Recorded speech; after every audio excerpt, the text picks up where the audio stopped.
안녕하세요 여러분, 수다몽입니다. 박재순, 이완용, 이지용, 이근택, 권중현 이 5명의 이름 귀에 많이 익으시죠?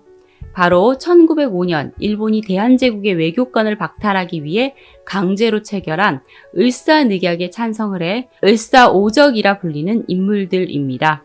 오늘은 그 중에서 이근택에 대한 이야기 해보겠습니다. 이근택의 본가는 전주이며 이근택은 성종의 군함인 경명군의 13대 손으로 이 집안은 대대로 무신 집안이었습니다. 이근택은 1865년 충북 충주에서 태어나 그곳에서 어린 시절을 보냈는데요. 원래 이름은 이근용인데 30대 중반에 이근택으로 개명했다고 합니다. 이근택의 인생을 살펴보면 그는 줄을 참 잘 잡는 인물이라는 생각이 드는데 그가 첫 번째로 잡은 줄은 명성황후의 줄이었습니다. 출사를 하기 전 명성황후의 눈에 든 것이죠. 1882년 이모군란이 일어나자 명성황후는 분노에 휩싸인 90군데의 군인들을 피해 고향인 충주로 몸을 피하게 됩니다.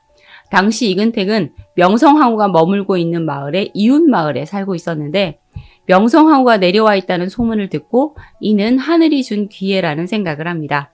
그래서 매일 싱싱한 생선을 잡아 명성황후에게 바쳤는데요. 내륙에 위치한 충주에서 생선은 아주 귀한 음식 재료였는데 이를 매일 바치니 명성황후가 이근택을 기특하게 생각했던 것입니다. 그리고 다시 황궁하게 된 명성황후는 기특한 청년 이근택을 불러올려 남행선전관으로 임명을 합니다.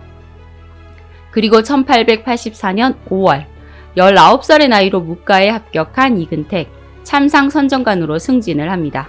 이후 이근택은 단천부사, 전라도 수군절도사, 총어영사, 한성구 우윤, 병조참판, 자부승지 등을 지내며 승승장구하게 됩니다. 1896년 고종과 왕세자가 러시아 총관으로 피신 아간파천을 하게 되는데 고종의 환궁을 요구하는 여론이 거세지게 됩니다. 이근택은 친위대 제3대대장으로 있으면서 이창열 등과 모의한 후 고종을 명내궁에서 명성황후의 일주기 제사를 지내는 기회를 이용해 다시 환궁시키려고 했지만 이용태의 고발로 실패하고 제주도로 유배를 가게 됩니다.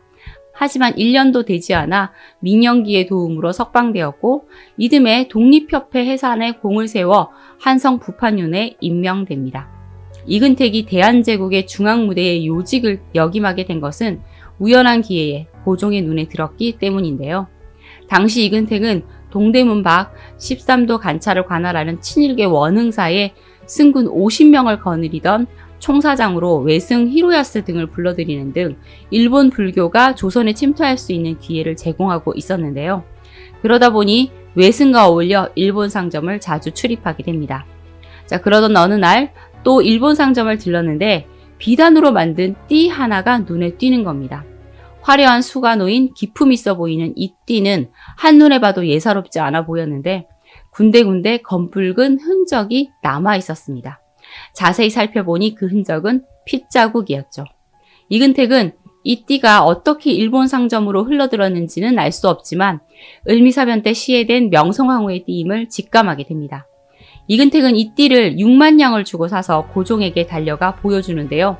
고종과 이후 순종이 될 태자가 띠를 보니 정말 명성황후의 물건이 맞았고 두 사람은 세상을 떠난 명성황후를 만난 듯 눈물을 흘리며 반기게 됩니다. 이렇게 이근택은 고종을 2번째 줄로 잡게 되었고 고종의 총애와 신임을 받으며 경무사, 경의원 총관, 헌병사령관, 원수부 검사국장 등을 지내며 승승장구하게 됩니다. 고종은 명성황후를 시해한 일본에 대한 감정의 골이 깊었고 이근택은 명성황후의 물건을 바치고 고종의 눈에 든 것이니 칠러파의 행보를 보이게 되는데요. 사실 일본이 러시아의 상대는 되지 않을 것이라는 판단을 하고 있었습니다. 그런데 러일 전쟁의 승리기를 잡은 일본을 보며 당황한 칠러파 인사들 한두 명씩 일본 쪽으로 넘어가 친일파로 자리 잡게 됩니다. 이근택 역시 이제 대세는 일본이구나 라는 것을 직감하고 줄을 갈아타게 되죠. 이미 일본은 1903년 9월부터 일본 공사 하야시 곤스케가 이지용, 민영철, 이근택 등을 매수하는 데 본격적으로 착수하고 있었고 이지용은 일찍이 하야시 곤스케에게 돈 1만 원에 매수되어 일본의 첩자 노릇을 하고 있었습니다. 일본이라는 줄을 잡은 이근택은 일본 공사관으로부터 기밀비 30만 원을 받고 대한제국의 기밀사항을 일본에 제공하며 누구보다 적극적으로 협조하게 됩니다. 그리고 1905년 일본은 을사늑약 체결에 동조했던 5명의 대신을 앞세워 고종의 허가 없이 단독으로 을사늑약을 체결하게 되는데요. 이완용, 박재순, 이지용, 권중현, 그리고 당시 군부 대신이었던 이근택이 이를 찬성한 대신들로 을사오적이라 부르고 있습니다. 을사늑약을 체결하고 집으로 돌아온 이근택, 그에 대한 일화가 황현의 매천야록에 실려 있는데요.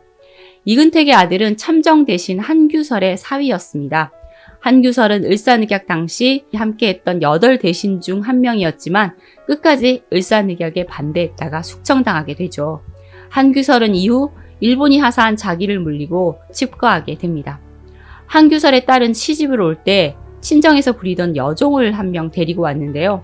을사늑약이 체결된 날 이근택은 집으로 돌아와 집안 사람들에게 늑약을 체결한 것을 무용담 늘어놓듯 이야기하며 나는 다행히 죽음을 면했다라는 말을 합니다. 이 말을 듣던 한규설의 딸이 데려온 여종이 부엌에서 식칼을 들고 나와 이근택아, 너는 대신이 되어 나라의 은혜를 얼마나 입었는데 나라가 위태로워도 죽지 않고 도리어 내가 다행히 죽음을 면하였다고 하느냐. 너는 참으로 개만도 못한 놈이다. 내가 비록 천한 사람이지만 어찌 개의 종이 될 수 있겠느냐. 내 칼이 약하여 너를 만동강이로 베지 못하는 것이 한스럽다. 나는 다시 옛 주인에게 돌아가겠다 하고 큰 소리로 말한 뒤 한규설의 집으로 돌아갔다고 합니다. 여종이 나간 뒤 오랫동안 일을 하던 참모도 이근택의 집을 나가버렸다고 하네요. 을사늑약이 체결된 후 을사오적을 처단하고자 하는 움직임이 있었고 이근택 역시 습격을 받은 적이 있습니다. 기산도는 이근택의 집을 출입하던 사관학도였는데 이근택이 을사늑약 체결에 동조했다는 것을 알고 전 경무사 구안이, 전 경무관 이세진 등 수십 명의 자객을 모집해서 이근택을 암살하기 위한 결사대를 결성합니다. 당시 이근택 침실 주위로 군인 6명, 순검 4명이 경호를 하고 있었고 일제 헌병대와 순사 분파소와도 비상전화선이 연결되어 있었다고 하는데요. 이런 철통 같은 이근택의 집 담을 뛰어넘은 이들은 이근택의 침실로 들어가 그를 칼로 찌르게 됩니다. 이근택은 머리, 어깨, 등, 배, 다리 등 13군데나 자상을 입게 되었죠. 급히 한성병원으로 실려간 이근택, 한 달 동안 치료를 받고 목숨을 건지게 됩니다. 그리고 그를 살려낸 주치의는 나중에 2등 태극장을 받았다고 하네요. 반면 그를 죽이려고 했던 기산도는 체포되었고 그를 찾은 이근택에게 너의 오적을 죽이려는 것이 어찌 나 한 사람뿐이겠느냐. 다만 내가 서툴러 너를 죽이지 못한 것이 한스럽다 라는 말을 합니다. 기산도는 모진 고문을 당했고 추록 후 민족운동에 헌신하다가 다시 투옥되어 고문을 당해 몸이 많이 상하게 되었고 결국 병사하게 됩니다. 이근택은 을사늑약이 체결된 이듬해 그 공로를 인정받아 일제에게 훈 1등과 태극장을 받았고 이토 히로부미가 비공식적으로 많은 뇌물을 주었기에 더욱더 큰 부자가 되었다고 합니다. 이근택은 일제에 협조하고 노골적으로 아부를 하게 되는데요. 조선 주둔 군 사령관인 하세가와와 의형제를 맺었고 이토 히로부미의 양아들 행세를 하게 됩니다. 어느 날 이근택이 수레를 타고 외출을 했는데 어느 취객이 네가 외놈이라고 하는 그 이근택이냐? 오적의 괴수로 이 부귀영화를 누리니 좋으냐? 하며 호통을 칩니다. 취객은 곧바로 경찰서로 끌려가 고문을 당하게 되는데요. 기절을 했다가 한밤중에 깨어나 그 악독한 놈이 나를 죽이고 말 것이다. 반드시 스스로 죽겠다 하며 자신의 옷을 찢어 스스로 목을 매 자결을 했다고 합니다. 이근택의 친일 행각은 1910년 한일 강제병합 때까지 계속됩니다. 그리고 경술 국치 후 일제는 한일 강제병합에 공로를 세운 이들에게 자기와 합방 은사금을 공채로 주는데요. 이근택은 자작 자기와 매국 공채 5만 원을 받았고 중추원 고문에 임명돼서 죽을 때까지 매년 1,600원의 수당을 받았다고 합니다. 이근택뿐만 아니라 그의 동생 이근상과 형 이근호도 일제에 협력해 남작 자기와 은사금을 받았고 다른 두 형제도 친일을 하기는 마찬가지였습니다. 이근상은 조선 반도사 편찬 사업에 참여해 역사 왜곡에 힘을 보탠 인물이고 이근호는 대한산림협회 총재로 일제의 임야 조사 사업에 적극 협조한 인물입니다. 이들 형제들은 청계천에 모여 살았는데 이들을 옥이라 불렀다고 합니다. 그렇게 부귀영화를 누리던 이근택은 1919년 12월 17일 사망하게 되는데 그의 자기는 장남 이창훈이 물려받게 되었고 이는 광복이 될 때까지 유지됩니다. 이창훈 역시 일제하 몇몇 친일 단체에서 활동하며 대를 이어 친일 행위를 했다고 하네요. 한국의 전통 양반 가옥을 대표하는 경기도 용인 민속촌 내 99칸의 기와집이 있는데요. 이 99칸의 기와집이 이근택의 집이었다고 합니다.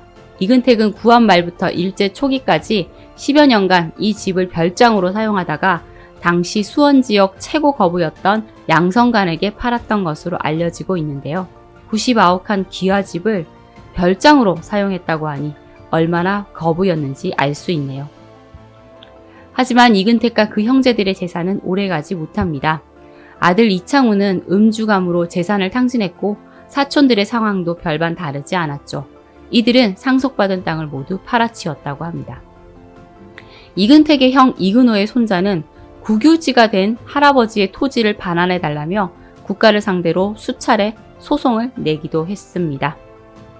오늘은 을사오적으로 지탄받고 있는 친일 반민족 행위자 이근택에 대한 이야기 해보았습니다. 8월 15일 광복절입니다. 친일 행위를 한 이들을 기억하며 반면교사로 삼고자 배정자 이근택을 이어 이야기해 보았는데요. 광복을 막기까지 목숨을 걸고 독립운동에 앞장선 많은 독립투사분들께 고개 숙여 감사드립니다. 오늘의 이야기는 여기까지입니다. 여러분 좋아요, 구독, 알림 설정 잊지 마세요. 지금까지 수다몽이었습니다. 감사합니다.